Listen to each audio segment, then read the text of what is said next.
தென்னை மரத்தில் நிறைய காய்கள் காய்க்குது. இப்படி தென்னங்காய் தேங்காய்கள் நிறைய காய்க்குது.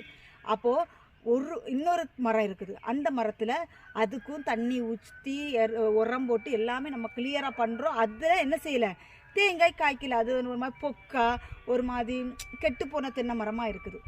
அப்போது அதை நல்லா வளர்க்குற தென்னை மரத்தை நம்ம ரொம்ப பராமரிப்போமா, இல்லை இந்த பொக்கா விழுந்த தென்னை மரத்தை நம்ம நல்லா கவனிப்போமான்னு கேட்டிங்கன்னா, இதையும் பார்ப்போம். பொக்கா விழுந்திருக்க தென்னை மரத்துக்கும் நல்ல எரு போட்டு எல்லாம் பார்ப்போம்.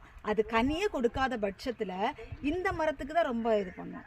இந்த என்ன செய்கிறது, கனியெல்லாம் காய்ச்சி இன்னும் அதிக கனிகள் கொடுக்கட்டும்னு சொல்லி நம்ம என்ன செய்வோம்னா, அதுக்கு இன்னும் உரங்கள் அதிகமாக தட்டி தண்ணி பாய்ச்சி அதுக்கு வேண்டிய கடமை செய்வோம். ஆனால் இன்னொரு மரம் இருக்குதே, அந்த மரத்தை என்ன செய்வோம் அப்படின்னா, பாதியாக வெட்ட மாட்டாங்க, வேரோடு அதை அழித்து விட வேண்டும்.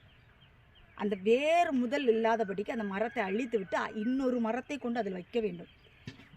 அதுதான் இந்த நாட்களில் தேவன் சொல்லுகிறார், நல்ல கனி கூடாத மரம்லாம் வெட்டுண்டு அக்கினிலே போடப்படும். இந்த தென்னை மரத்தின் கதை, இந்த தென்னை மரத்தினுடைய நிலைமை தான் இந்த இப்படிப்பட்ட ஆவிக்குரிய ஜீவியத்தில் இருந்துக்கிட்டு கனி கொடுக்காம உலக பிரகாரமான லோக பிரபுக்களை போல செத்து கிடக்கிற மனிதர்களை பார்த்து கர்த்தர் சொல்லுகிறார், நீங்கள் மனம் திரும்புங்கள், உங்கள் ஓட்டம் ஜெயமாய் ஓடி முடிக்கத்தக்கதாக கர்த்தர் உங்களுக்கு உதவி செய்வாராக.